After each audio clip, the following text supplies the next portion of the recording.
पिछले 3 एपिसोड्स में हमने जाना कि बिग बैंग ही नाद ब्रह्म कैसे है, एनर्जी ही देवी आदि पराशक्ति का एक अंश या स्वरूप कैसे है और त्रिदेव की उत्पत्ति कैसे हुई। आज हम जानेंगे कि निर्गुण और सगुण रूप में क्या अंतर है और क्या सिर्फ शिव शक्ति ही निर्गुण रूप में विराजमान है। जब हम ईश्वर की बात करते हैं तो हमारे सामने उनके दो स्वरूप प्रकट होते हैं, निर्गुण और सगुण। निर्गुण जो पूरी तरह से निराकार और अनंत ऊर्जा है, हमारी इंद्रियों से परे है। वहीं सगुण वही ऊर्जा है जो विभिन्न रूप और गुण धारण करके हमारे सामने प्रकट होती है। आज हम जानेंगे कि ये दोनों स्वरूप क्या हैं और विभिन्न दर्शन इन्हें कैसे समझते हैं। निर्गुण स्वरूप का अर्थ है वह शुद्ध चेतना और अनंत ऊर्जा जो पूरी तरह से निराकार और गुण रहित है। यह वह अदृश्य शक्ति है जो सृष्टि की उत्पत्ति से पहले विद्यमान थी।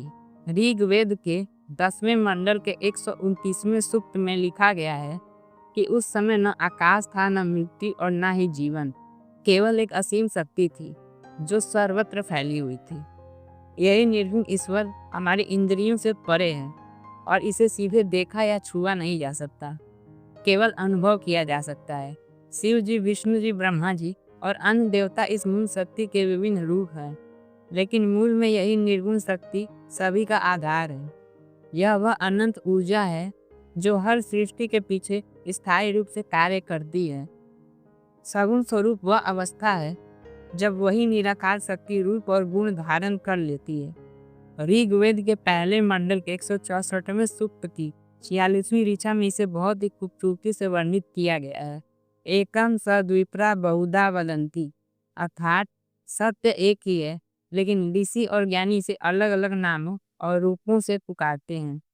यही सगुण शक्ति ब्रह्मा बनकर सृष्टि की रचना करती है, विष्णु बनकर उसका पालन करती है और शिव महादेव बनकर उनका संहार करती है। देवी के रूप में यह शक्ति संपूर्ण जगत को नियंत्रित करती है और इंद्र, अग्नि, वायु जैसे देवताओं के माध्यम से प्रकृति के तत्वों को संचालित करती है। इसका मतलब है कि एक ही ऊर्जा अनेक रूपों और कार्यों में प्रकट होती है ताकि सृष्टि की रचना, पालन और संहार निरंतर बनी रहे। भारत की दार्शनिक परंपराओं में निर्गुण और सगुण की व्याख्या अलग अलग रूपों में की गई है। शैव दर्शन कहता है कि निर्गुण ही शिव हैं। शिव का असली स्वरूप न तो रूप से बंधा है और न ही किसी गुण से। वे अनंत, सर्वव्यापी और पूरी सृष्टि में व्याप्त चेतना है। शास्त्र दर्शन इसे थोड़े अलग तरीके से देखता है। इसके अनुसार वही निर्गुण शक्ति आदि शक्ति के रूप में प्रकट होती है। यह शक्ति ही संपूर्ण प्रकृति को चलाती है, चाहे वह सृष्टि की उत्पत्ति हो, उसका पालन हो या फिर संहार। यहाँ शक्ति को जगत की मूल धारा माना गया है।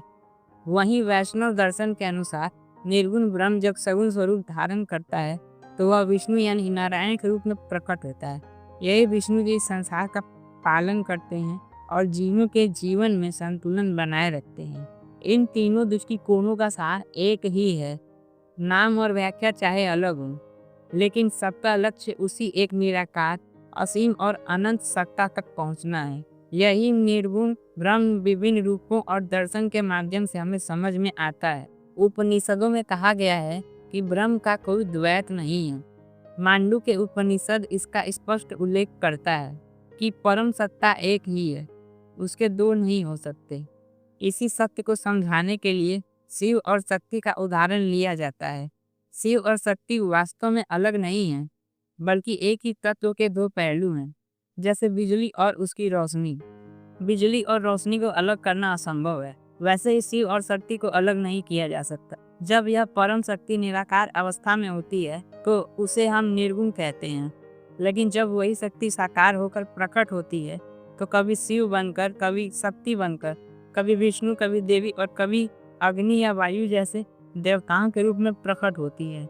इसीलिए शिव और शक्ति को दो अलग सत्ता मानना केवल हमारी सीमित दृष्टि ही है। असल में यह दोनों एक ही अनंत ऊर्जा हैं जो कभी निराकार चेतना के रूप में और कभी साकार जगत के रूप में हमारे सामने आती है। तो आइए अब पूरे विचार को संक्षेप में समझते हैं। निर्गुण स्वरूप वह है जो पूरी तरह रूप और गुण से रहित है, केवल शुद्ध चेतना और अनंत ऊर्जा। वहीं सगुण स्वरूप वही ऊर्जा है जो विभिन्न रूपों और कार्यों के साथ हमारे सामने प्रकट होती है। इसका अर्थ यह है कि चाहे आप ब्रह्मा जी को सृष्टिकर्ता मानकर पूजें, विष्णु जी को पालनहार माने, शिव यानी महादेव का ध्यान करें या देवी की आराधना करें, मूल में सब उसी एक निर्गुण ब्रह्म की अभिव्यक्तियां हैं। असल में ईश्वर की शक्ति का सार यही है कि वह एक साथ निराकार भी है और साकार भी। जब हम ध्यान या भक्ति में बैठते हैं तो हम इस अनंत ऊर्जा का अनुभव कर सकते हैं, कभी मौन, गहराई और शांति के रूप में, तो कभी रूप, शक्ति और गुणों के माध्यम से। यही सबसे बड़ा सत्य है कि मार्ग चाहे कोई भी हो, मंजिल हमेशा वही एक परम सत्ता है। अगले एपिसोड में हम धरती कैसे बनी इसके बारे में सनातन विज्ञान और साइंटिफिक एंगल से समझेंगे, क्योंकि भक्ति ही विज्ञान है। मुझे पूरा विश्वास है आज की इस यात्रा ने आपको सृष्टि और ईश्वर के रहस्यों का एक नया, उज्जवल और भक्ति भाव से भरा पहलू दिखाया होगा। और जैसे आपको एमसीयू की इंटरकनेक्टेड कहानियां पसंद आती हैं, वैसे ही यहाँ भी हर विषय आपस में जुड़कर एक गहरी कड़ी बनाता है। मैं हूँ वीरू विश्वकर्मा, छुपा हुआ भारत भक्ति विज्ञान से। हमारी ये कड़ियाँ बिल्कुल उसी तरह जुड़ी हैं जैसे इतिहास और अध्यात्म की कहानियाँ मिलकर एक विशाल ब्रह्मांड रचती हैं। मिलते हैं अगले एपिसोड में एक नई ऊर्जा और एक नए रहस्य के साथ। नमस्कार, जय माता दी।